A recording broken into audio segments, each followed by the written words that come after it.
कि डर मुझे भी लगता था फासला देखकर, पर मैं बढ़ता गया रास्ता देखकर। कि डर मुझे भी लगता था फासला देखकर, पर मैं बढ़ता गया रास्ता देखकर। वो खुद ब खुद मेरे नजदीक आती गई, मेरी मंजिल मेरा रास्ता देखकर। तो चलिए आज की क्लास को स्टार्ट करते हैं। और आज का जो अपना टॉपिक है वो है ग्राफ ऑफ क्वाड्रेटिक क्वेश्चंस। जैसे कि मैंने प्रीवियस वीडियो में आपके बताया था कि कल का जो नेक्स्ट सेशन होने वाला है वो ग्राफ ऑफ क्वाड्रेटिक क्वेश्चंस है। तो मैंने बहुत सारे क्वेश्चंस किए थे प्रीवियस वीडियो में, तो आज हम बेसिकली करने वाले हैं बहुत सारे क्वेश्चंस जो basically based on graph of quadratic questions. तो चलिए स्टार्ट करते हैं वीडियो को। तो आज हम पढ़ने वाले हैं ग्राफ ऑफ क्वाड्रेटिक इक्वेशन। तो जो मेरा आज का टॉपिक है वो है ग्राफ ऑफ क्वाड्रेटिक इक्वेशंस। तो मैं अगर क्वाड्रेटिक इक्वेशंस के बारे में बताऊं, बहुत बार डिटेल से मैंने यहाँ पर बताया है आपको। y बराबर ए एक्स स्क्वायर प्लस का बी एक्स प्लस सी बराबर 0। बट यहाँ पे मैं एक ग्राफ प्लॉट करने वाला हूँ जो कि x और y एक्सेस के बीच में होने वाला है। तो मैंने जो भी मेरा एक्सप्रेशन था A X square plus B X plus C, इसको मैंने एक y के टर्म्स में माना है। तो y बराबर ए एक्स स्क्वायर प्लस का बी एक्स प्लस सी। तो मैं बेसिकली x और y एक्सेस के बीच में ग्राफ प्लॉट करने वाला हूँ। तो अगर मैं बता दूं तो यहाँ पर x एक्सिस और y एक्सिस के बीच में जब भी ग्राफ प्लॉट करेंगे इस क्वाड्रेटिक इक्वेशंस का, तो मेरा जो ग्राफ होने वाला है एक पैराबोला है, क्योंकि यहाँ पर जो y दे रखा वेरिएबल और एक x वेरिएबल दे रखा है। तो जो y वेरिएबल है इसकी जो पावर दे रखी है वो पावर 1 है, और दूसरी जो वेरिएबल x दे रखा है उसकी पावर 2 दे रखी। यानी कि जब भी दो वेरिएबल्स दिए गए हों और उन दो वेरिएबल्स में किसी एक की पावर 1 हो और दूसरे वेरिएबल की पावर 2 हो, तो वहां पर जो भी ग्राफ प्लॉट करते हैं तो वो ग्राफ जो बनता है वो एक पैराबोला होता है। तो जब हम बेसिकली कोनिक सेक्शन में बात करेंगे तो बहुत सारे ग्राफ आने वाले हैं। तो अभी मैं जनरली बता दूं कि जब भी किसी भी वेरिएबल्स की पावर 1 हो और दूसरे अनदर वेरिएबल की पावर 2 हो, तो वहां पर जो भी मेरा ग्राफ आने वाला है वो एक है बनेगा पैराबोला। अब पैराबोला किस टाइप का बनेगा, तो मैं बेसिकली क्वाड्रेटिक इक्वेशंस में बात करने वाला हूं। अब यहाँ पे मैं बताऊं ए बी एंड सी, जो ए बी एंड सी थे वो एक रियल नंबर से बिलोंग कर रहे थे, यानी कि A B and C is belongs to real number. तो मैं y और x के बीच में, एक्सिस के बीच में ग्राफ प्लॉट करने वाला हूं जो कि एक पैराबोला बनने वाला। अब मेरी एक कंडीशन की जब भी एक्स स्क्वायर का कोफिशिएंट a दे रखा है, बेसिकली मैंने बता रखा है कि a कभी भी इक्वल टू 0 नहीं हो सकता, क्योंकि a अगर 0 हो गया तो एक्स स्क्वायर की मैक्सिमम पावर 0 हो जाएगी और ये एक क्वाड्रेटिक इक्वेशन, लीनियर इक्वेशन की तरह बिहेव करेगा। सो यहाँ पे a does not equal to 0 के लिए हम करने वाले। तो हम पहली कंडीशन क्या लगाएंगे कि जब भी मेरा a की वैल्यू ग्रेटर देन 0 हो तो उस कंडीशन पे पैराबोला किस तरफ ओपन होगा। तो चलिए स्टार्ट करते हैं। तो पैराबोला किस तरफ स्टार्ट होगा, तो यहाँ पे मैं आपको ग्राफ प्लॉट करके दिखा रहा हूं। फर्स्ट कंडीशन मेरी है व्हेन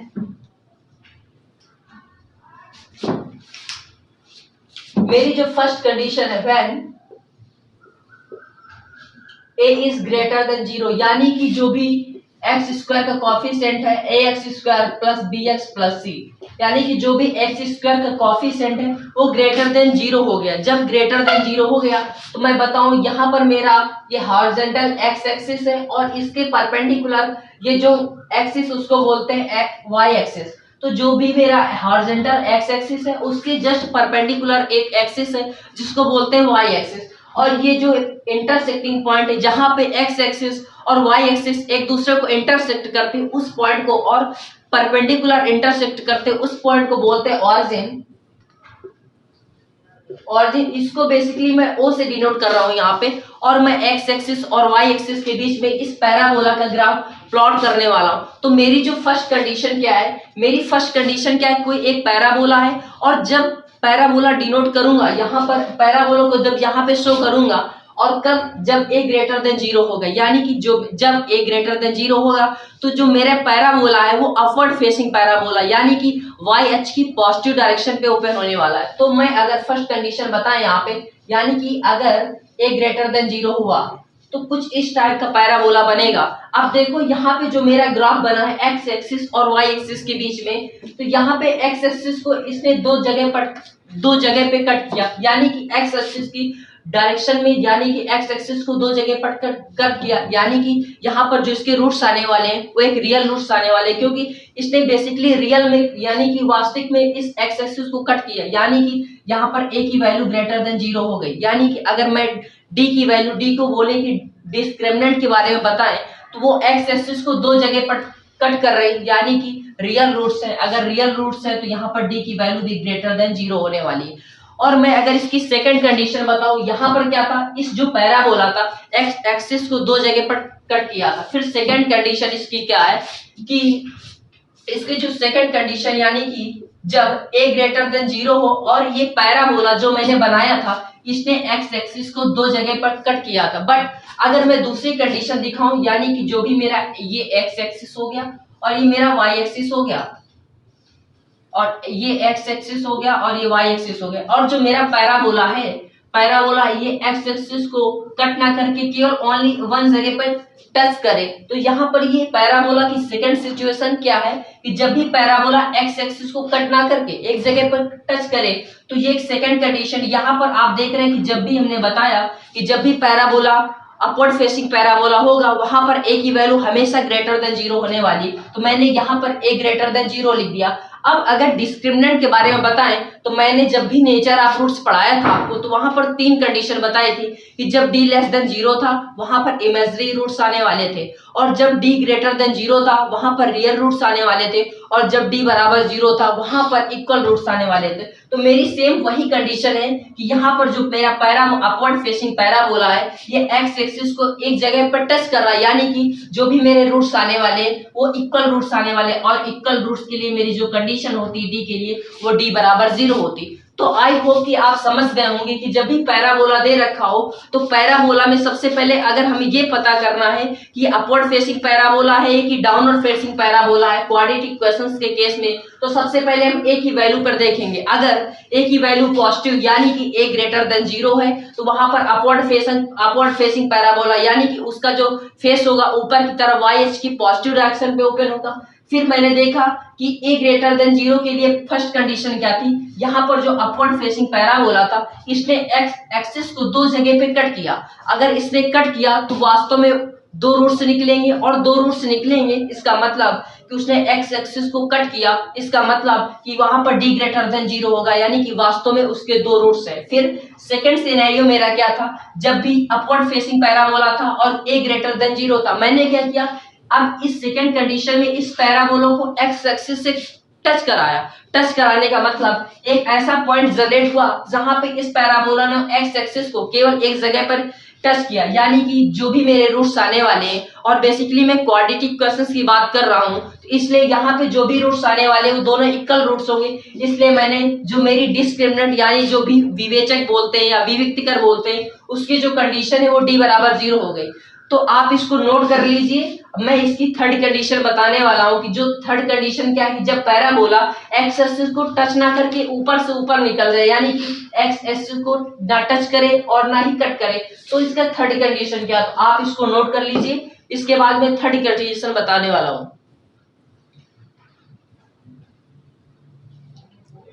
तो ठीक है, आपने इसको नोट कर लिया होगा।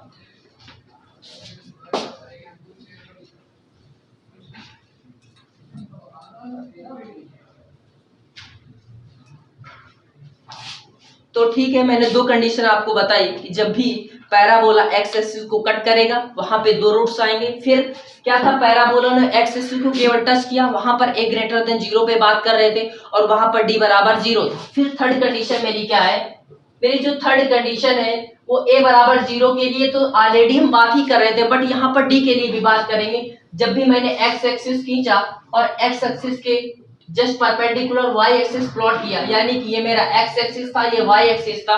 जब मैंने देखा कि अब मेरा जो पैराबोला है x एक्सिस के ऊपर ही, यानी इसका मतलब ये डिनोट कर रहा है कि x एक्सिस में एक भी रूट्स नहीं, इसका मतलब जो भी रूट्स आने वाले हैं वो मेरे दोनों इमेजिनरी रूट्स, यानी कि मैं a ग्रेटर देन 0 की तो बात कर ही रहा था, बट जब मैंने नेचर ऑफ रूट्स पढ़ा था वहां पर मैंने बताया था कि जब भी उसके इमेजिनरी रूट्स आते हैं वहां पर वास्तव में एक्स एक्सिस को टच नहीं किया, इसका मतलब उसके इमेजिनरी रूट्स हैं, और इमेजिनरी रूट्स के लिए डी की कंडीशन मेरी क्या थी, डी लेस देन जीरो, यानी कि जबकि discriminant D less than zero होगा तो पैराबोला एक्स एक्सिस के ऊपर होगा, ना तो टच करेगा और ना ही कट करेगा।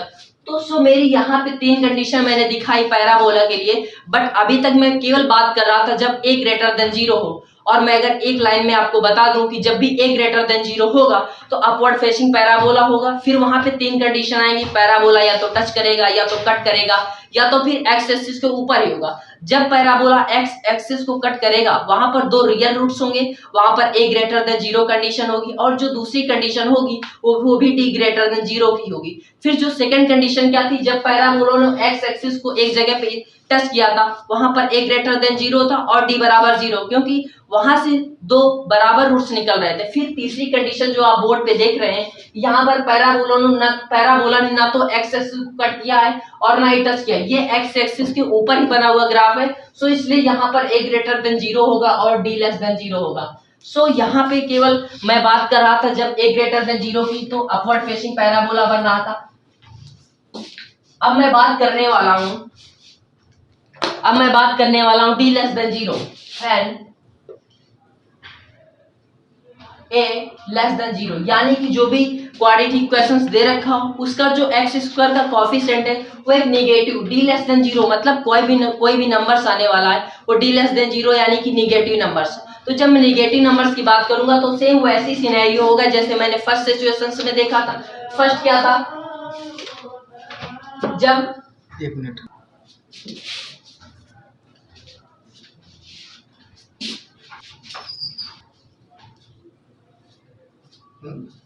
तो ठीक है, यहाँ पे मैं बात करने वाला हूँ a लेस देन जीरो के लिए, यानी कि जब भी कोई क्वाड्रेटिक इक्वेशंस दे रखा हो और उसका एक्स स्क्वायर का कोएफिशिएंट नेगेटिव हो तो मैं किस टाइप का ग्राफ प्लॉट करूंगा। यहाँ पर आप देख रहे हैं एक हॉरिजॉन्टल एक्स एक्सिस जिसको बोलते हैं एक्स एक्सिस, और जो इसके परपेंडिकुलर एक्सिस इसको बोलते हैं वाई एक्सिस। मैं बेसिकली एक्स एक्सिस और वाई एक्सिस के बीच ग्राफ प्लॉट करने वाला हूँ। तो अभी मेरी फर्स्ट कंडीशन क्या थी, जब भी ग्राफ यहाँ पर मान लीजिए ऐसा कुछ ग्राफ कट कर रहा है, इसने एक्स एक्सिस को दो जगह पर कट किया और इसका जो अपवर्ड, अभी तक मैं क्या पढ़ रहा था, जब भी मेरा a ग्रेटर देन जीरो था वहां पर अपवर्ड फेसिंग पैराबोला था। यहाँ पर जब भी a लेस देन जीरो की बात करेंगे, a लेस देन जीरो यानी कि a निगेटिव होगा, वहां पर डाउनवर्ड फेसिंग पैराबोला होगा, यानी कि जो भी पैराबोला ओपन होगा वो नीचे की तरफ यानी कि y की नेगेटिव डायरेक्शन पे ओपन होगा। सो यहाँ पे आप देख रहे हैं कि इस पैराबोला ने एक्स एक्सिस को दो जगह पे कट किया। मान लीजिए एक अल्फा है बीटा, और ये जो अल्फा बीटा कुछ नहीं इज नथिंग बट ये दो रूट्स हैं इस क्वाड्रेटिक इक्वेशंस के जिसने एक्स एक्सिस को कट किया है। यानी कि अगर एक्स एक्सिस को कट किया है वहां पर दो रूट्स आएंगे और दोनों रियल रूट्स होंगे, यानी कि a लेस देन जीरो होगा और d लेस देन भी जीरो होगा। इस कंडीशन पे यहाँ पर जब भी इस पैराबोला ने एक्स एक्सिस को दो जगह पे कट किया यानी कि उसके रियल रूट्स आएंगे, और रियल रूट्स के लिए यहाँ पर d की वैल्यू ग्रेटर देन जीरो होगी। तो ये फर्स्ट कंडीशन थी। मैं सेकंड कंडीशन बता रहा हूँ, यानी कि सेकंड कंडीशन क्या है कि a लेस देन जीरो के लिए तो बात ही चल रही है, बट यहाँ पे क्या है, ये मेरा x एक्सिस हो गया और ये मेरा y एक्सिस हो गया। अब मैं सेकंड कंडीशन में क्या करने वाला हूँ, सेकंड कंडीशन में पैराबोला केवल x एक्सिस को टच करेगा, यानी कि इस पैराबोला ने x एक्सिस को ओनली वन जगह पे टच किया। इसका मतलब जो रूट्स आने वाले हैं वो मेरे रूट्स इक्वल रूट्स आने वाले, यानी कि यहीं पर अल्फा भी होगा और यहीं पर बीटा भी होने वाला है। सो अल्फा और बीटा दोनों बराबर होंगे यहाँ पर इस पॉइंट पे। और मैं बात कर रहा था a लेस देन जीरो की, यानी कि अगर पैराबोला डाउनवर्ड फेसिंग पैराबोला है वहां पर a की वैल्यू लेस देन जीरो होगी। अब यहाँ पे देखो d के लिए अगर बताएं, d के लिए हम देखते हैं कि इस पैराबोला ने एक्स एक्सिस को टच किया है, कट किया है, या फिर एक्स एक्सिस के नीचे है या फिर ऊपर है। अब मैं डाउनवर्ड फेसिंग पैराबोला की बात कर रहा हूँ। इस पैराबोला ने एक्स एक्सिस को एक जगह पे टच किया, इसका मतलब जो भी रूट्स आएंगे वो दोनों रूट्स इक्वल होंगे, और इक्वल रूट्स के लिए मेरे लिए जो डी की कंडीशन होती है वो डी बराबर जीरो होती है। तो आप इन दो पॉइंट्स को नोट कर लीजिए। मैं एक बार और बता देता हूं कि जब भी एक्स स्क्वायर का कोएफिशिएंट नेगेटिव होता है तो वहां पे तीन कंडीशन लगती है। फर्स्ट कंडीशन क्या थी, इस डाउनवर्ड फेसिंग पैराबोला ने एक्स एक्सिस को दो जगह पे कट किया था, जहां पे मैंने दिखाया कि ये पहला रूट्स अल्फा हो गया और दूसरा रूट्स बीटा है, यानी कि इस पैराबोला ने वास्तव में एक्स एक्सिस को दो जगह पे कट किया, यानी कि वास्तविक रूट्स आने वाले। तो यहाँ पर वास्तविक रूट्स के लिए मैंने डी पे कमेंट किया, वास्तविक रूट्स के लिए डी ग्रेटर देन 0 यानी कि डिस्क्रिमिनेंट ग्रेटर देन 0 होता है।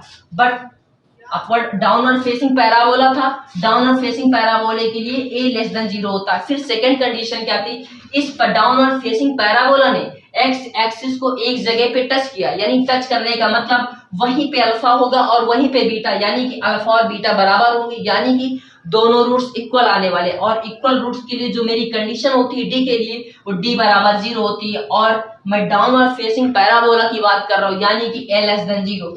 तो आप इस दोनों कंडीशन को नोट कर लीजिए और ग्राफ को प्लॉट करिए और थोड़ा सा अंडरस्टैंडिंग बढ़ाइए कि यहाँ पे इस पैराबोला ने किस तरह से कट किया, टच किया। तो आप इसको दोनों को नोट कर लीजिए। फिर मैं बढ़ता हूं इसकी जो थर्ड कंडीशन है आपको बताने।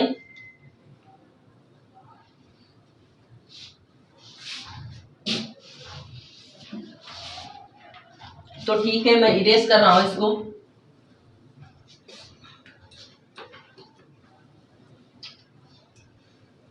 तो मेरी जो थर्ड कंडीशन क्या है, third condition a less than 0 के लिए भी चल रही है अभी फिलहाल। तो a लेस देन 0 की बात तो करेंगे, बट मैं फिर से ग्राफ प्लॉट करने वाला हूं x एक्सिस और y एक्सिस के बीच में। ये मेरा x एक्सिस है और y एक्सिस है, और मैं ग्राफ प्लॉट कर रहा था ax² plus bx plus c का x एक्सिस और y एक्सिस के बीच में।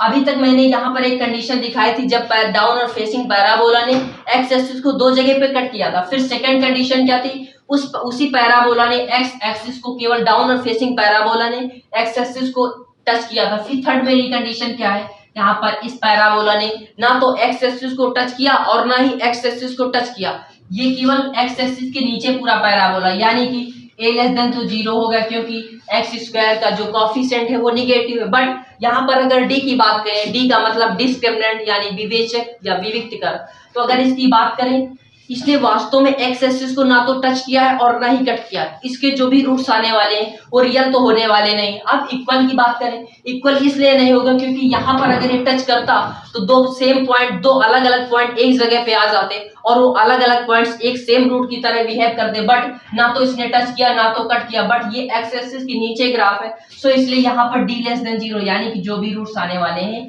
वो एक इमेजिनरी रूट्स है। सो इमेजिनरी रूट्स के लिए जो डी की कंडीशन होती है वो डी लेस देन 0 होगी। तो आप इसको नोट कर लीजिए, ए की वैल्यू और डी की, ए के लिए और डी का जो साइन होने वाला है वो इस टाइप का कुछ होने वाला है। तो आप इसको नोट कर लीजिए।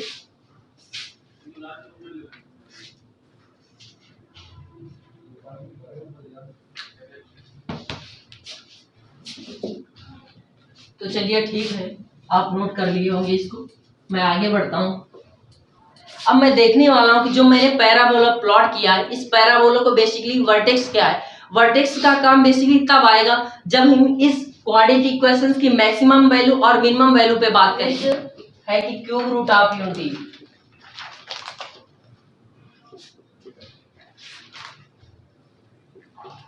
तो मैं इस ग्राफ ऑफ क्वाड्रेटिक इक्वेशंस के बाद तो मेरा जो नेक्स्ट हेडिंग है कि क्यूब रूट ऑफ यूनिटी।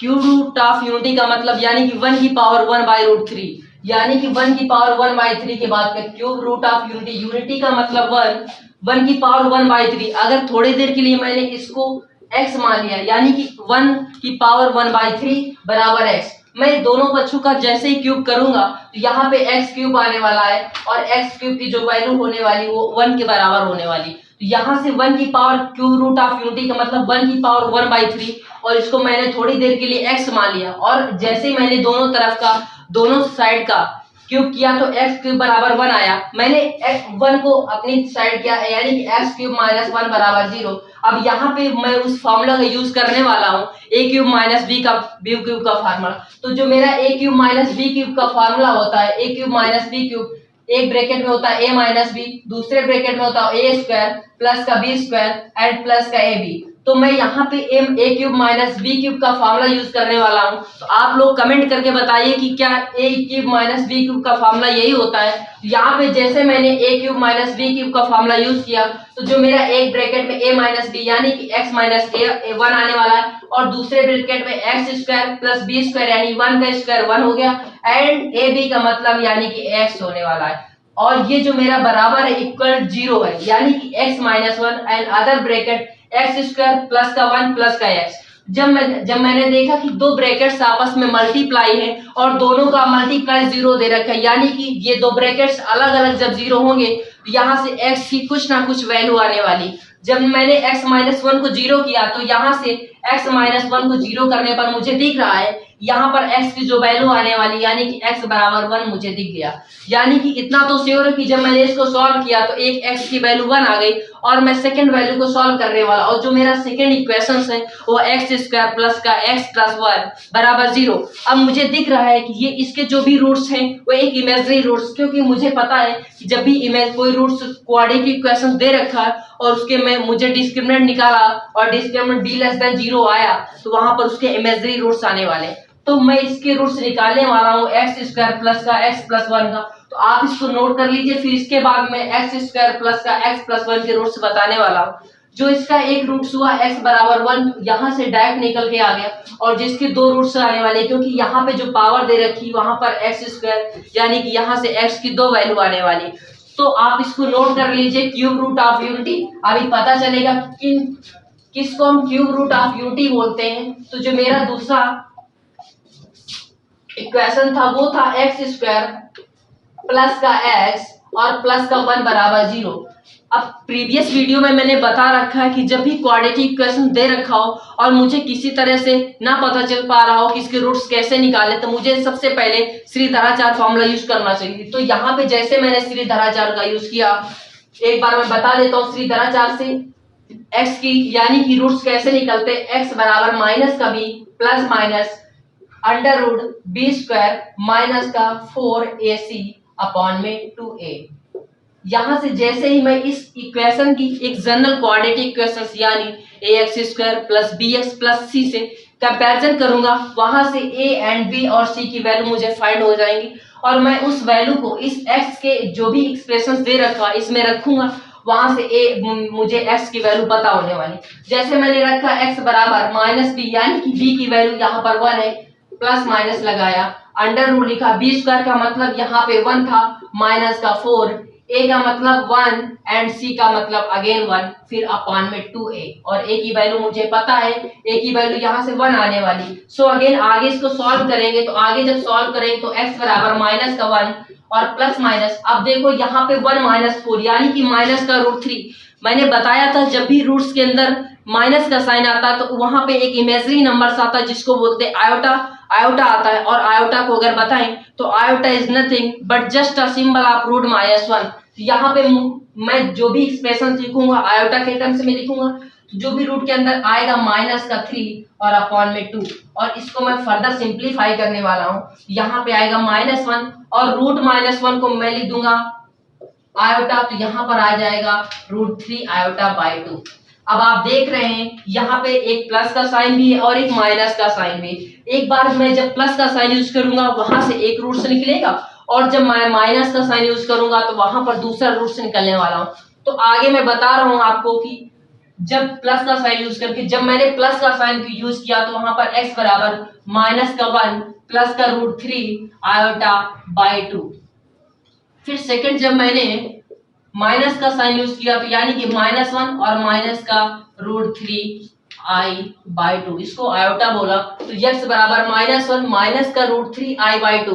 तो यहाँ से जैसे मैंने सॉल्व किया, यहाँ से x की दो वैल्यू मुझे पता चली, एक थी minus 1 plus root 3 I by 2, दूसरी थी minus 1 minus root 3 I by 2। तो यहाँ पे x की दो value milli.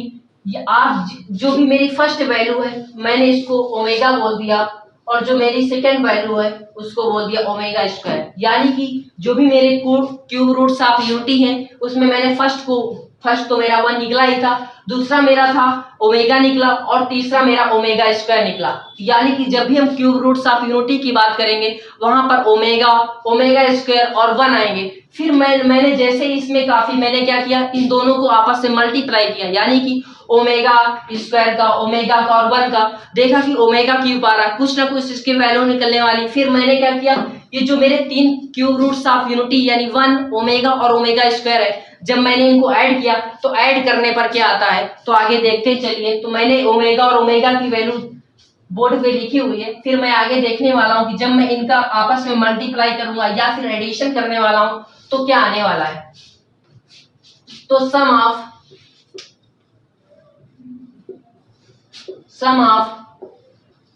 Cube roots of unity, यानी कि sum of cube roots of unity. तो मेरे पास पहले जो मैंने x की वैल्यू निकाली थी वहां से 1 निकली थी, फिर सेकंड वैल्यू को मैंने ओमेगा से डिनोट किया, और जो मेरी थर्ड वैल्यू ओमेगा स्क्वायर। मैं तीनों वैल्यू को आपस में रखकर देखना चाहता हूं कि मैं जब मैंने इन तीनों को आपस में ऐड किया तो क्या आने वाला है। तो 1 की जगह मैंने 1 रखा और ओमेगा की जगह मैं रखने वाला हूं -1 प्लस का रूट 3i/2। फिर दूसरा मैंने देखा यहाँ पर -1 माइनस का रूट 3i/2, यानी कि मेरे पास क्या मुझे निकल के आ रहा कि 1 प्लस ओमेगा स्क्वायर। आप देख सकते हैं यहाँ पे जैसे मैंने यहाँ पर रखा 1 प्लस ओमेगा स्क्वायर और आगे सॉल्व किया तो मुझे क्या पता चलने वाला है यहाँ पर कि 1 और माइनस का 1/2 और प्लस का रूट 3i/2 और इस माइनस का 1/2 और प्लस का यहाँ पर रूट और माइनस का रूट 3i/2, यानी कि इस अलग अलग दो को अलग अलग डिवाइड कर दिया तो 1 - 1/2 प्लस का रूट 3/2 माइनस का 1/2 और माइनस का रूट 3/2। अब देख रहे हैं यहाँ पर प्लस का रूट 3y और इस माइनस के रूट 3y को कैंसिल कर दिया। फिर मैंने देखा इस -1 और -1 था और -1/2 और -1/2, यानी कि 2 टाइम्स -1/2 यानी कि -1 और -1 इंटू -1 0 हो गया। यानी कि जब मैंने तीनों क्यूब रूट ऑफ यूनिटी को आपस में ऐड किया वहां से जो मैंने यहाँ पर देखा कि ऐड करने पर आपस में ऐड करने पर 0 दे रहे हैं। इसका मतलब कि जब भी मुझे पता चले कि क्यूब रूट्स ऑफ यूनिटी के बारे में बात कर रहे हैं वहां पर तीनों को ऐड करने पर 0 आ रहा। फिर इसके बाद मैं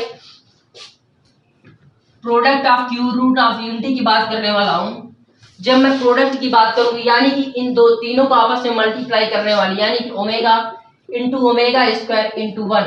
आप देख रहे हैं कि जब मैं मल्टीप्लाई आपस में करेंगे ये जितनी भी क्वांटिटी दे रखी ये सब पॉजिटिव दे रखी, ये भी क्वांटिटी आपस में नेगेटिव। तो जब मैं आपस में इन तीनों का मल्टीप्लाई करने वाले हैं तो पॉजिटिव क्वांटिटी से स्क्वायर बन के यहाँ पर रूट 3 का स्क्वायर 3 हो जाएगा, यहाँ पर 1 के साथ सब्ट्रैक्ट होगा 2 बचेगा। सेम फर्दर यहाँ पे क्या होगा, सेम वैसी सिचुएशन होगी। तो जब मैं आपस में मल्टीप्लाई करूंगा तो मल्टीप्लाई करने के बाद जो मेरा रिजल्ट आने वाला है वो 1 मिलेगा। तो मेरे पास दो डिराइव रिजल्ट हो गए कि जब भी मुझे sum of cube roots of unity की बात करेंगे तो वहां पर 0 आने वाला है, और जब भी आपस में इन तीनों का मल्टीप्लाई करने वाले हैं तो वहां से मेरा 1 आने वाला। फिर इसके बाद मैं मैक्सिमम और minimum value of quadratic equations की बात करने वाला हूं। मैक्सिमम और minimum value of quadratic equation, और मुझे मैक्सिमम और minimum value of quadratic equations के लिए मुझे पता है कि जब मैंने अभी बताया कि जो मेरा ax square plus bx plus c बराबर y, यानी कि इसका जो ग्राफ बनता है वो एक पैराबोला है। जब मैं a ग्रेटर देन 0 की बात करूंगा तो वहां पर अपवर्ड फेसिंग पैराबोला, और जब a लेस देन 0 की बात करूंगा तो वहां पर डाउनवर्ड फेसिंग पैराबोला की बात किया था मैंने। तो फिर मैं यहाँ पे जो पैराबोला है उसका वर्टेक्स क्या होने वाला है, तो मैं वर्टेक्स की बात करूंगा और उस वर्टेक्स की बेसिस पे ए बी एंड सी के साइन भी पता करेंगे कि क्या ए के साइन क्या होंगे, बी के साइन क्या होंगे और डी के साइन क्या होंगे। फिर इसके बाद मैक्सिमम और मिनिमा की वैल्यू की बात करने वाले। तो मैं यहाँ पर बता रहा हूँ वर्टेक्स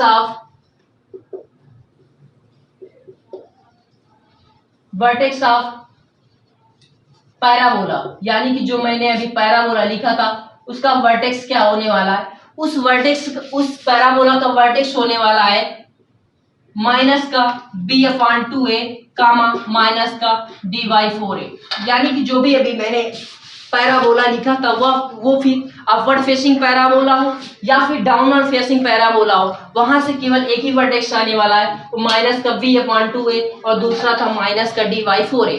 सो वर्टेक्स की बात करेंगे और वर्टेक्स पता चल गया मुझे। जब वर्टेक्स पता चल गया तो अब मुझे मिनिमम और मैक्सिमम वैल्यू की बात करने वाले हैं। तो मिनिमम और मैक्सिमम वैल्यू के लिए हमें पता करना पड़ेगा कि अपवर्ड फेसिंग पैराबोला है या कि डाउनवर्ड फेसिंग पैराबोला। तो मैं जो फर्स्ट सिनेरियो यानी कि मेरी जो फर्स्ट कंडीशन है मैं बात करने वाला हूं कि a ग्रेटर देन 0 की। a ग्रेटर देन 0 यानी कि जब भी कोई क्वाड्रेटिक इक्वेशन दे रखा हो और उसका एक्स स्क्वायर का कोएफिशिएंट पॉजिटिव यानी कि a ग्रेटर देन 0 हो, तो मुझे पता है कि जब भी a ग्रेटर देन 0 होगा वहां से अपवर्ड फेसिंग पैराबोला होने वाला है। अपवर्ड फेसिंग पैराबोला का मतलब कुछ इस टाइप का उसका ग्राफ प्लॉट करेंगे, कुछ इस टाइप का उसका ग्राफ होगा अपवर्ड फेसिंग पैराबोला के लिए। और यहाँ पर कंडीशन क्या है, a ग्रेटर देन 0 है। ठीक है, फिर जब मुझे पता चला कि ये पैराबोला है और इस पैराबोला का वर्टेक्स b यानी कि माइनस का b/2a कामा माइनस का d/4a। जब मैं इस क्वाड्रेटिक इक्वेशन को सॉल्व करूंगा a कॉमन लूंगा दोनों तरफ से, फिर परफेक्ट स्क्वायर बनाऊंगा और परफेक्ट स्क्वायर बनाने के बाद वहां से x बराबर करूंगा और y को बराबर करूंगा, वहां से माइनस का b/2a और माइनस का d/4a आएगा। बट मैं इसको सॉल्व करने वाला हूँ, मैं डायरेक्ट वर्टेक्स बताने वाला हूँ यहाँ पर। तो यहाँ पर जो वर्टेक्स है माइनस का b/2a और माइनस का d/4a। तो मैं अगर बता दूं यहाँ से a ग्रेटर देन 0, जब a ग्रेटर देन 0 होगा आप देख रहे हैं कि यहाँ पे जब भी पैराबोला ऊपर तरफ चलता जाएगा यानी कि y की जो मेरी वैल्यू है वो बढ़ती जा रही है यानी कि इंक्रीज करती जा रही है। इसका मतलब जो मेरी वर्टेक्स पे वैल्यू होने वाली है वो एक मिनिमम वैल्यू होने वाली है। और मिनिमम वैल्यू तभी होगी, सबसे पहले हम साइन से पता करेंगे कि जो मेरा पैराबोला जो क्वाड्रेटिक इक्वेशन दे रखा है वो अपवर्ड फेसिंग पैराबोला है या कि डाउनवर्ड फेसिंग पैराबोला है। तो फर्स्ट ऑफ ऑल हम चेक करेंगे कि a की वैल्यू पर, अगर a की वैल्यू यहाँ से ग्रेटर देन 0 है तो वहां से हमें पता चल जाएगा कि अपवर्ड फेसिंग पैराबोला के लिए यहाँ से हमें y मिनिमम मिलने वाला। और y मिनिमम मुझे क्या है, माइनस का d/4a माइनस का 2x और माइनस का 3। यहाँ से आपको y मिनिमम वैल्यू निकालनी है। y मिनिमम के निकालने के लिए y मिनिमम बराबर माइनस का d/4a। यहाँ से d की जैसे डिस्क्रिमिनेंट की वैल्यू रखेंगे यानी कि b² माइनस का 4ac अपॉन 2a। फिर माइनस और b² का मतलब यहाँ से b की वैल्यू -2 दे रखी है और -2 का स्क्वायर करेंगे यहाँ से 4 आएगा और -4। a की वैल्यू यहाँ पे 1 दे रखी है और c की वैल्यू यहाँ पे -3 दे रखी है अपॉन में यहाँ पर 4a होगा यानी कि यहाँ पे 4 और a की वैल्यू 1 दे रखी है यानी कि 4 × 1। जब आगे इसको सॉल्व करेंगे यहाँ से 4 आएगा और माइनस के 4 × 4 प्लस का 12 हो जाएगा, 4 × 3 अपॉन में 4 आ जाएगा। और आगे सॉल्व करेंगे तो x बराबर यहाँ से जो आएगा 16/4 यानी कि माइनस का 4 आने वाला है। तो यहाँ से जो भी मेरी y की वैल्यू मिनिमम आ रही वो माइनस का 4 आ रही। तो ठीक है, आज के लिए यहाँ तक ही रखते हैं, कल की क्लास में आगे हम प्रोसीड करेंगे। ठीक है, थैंक यू।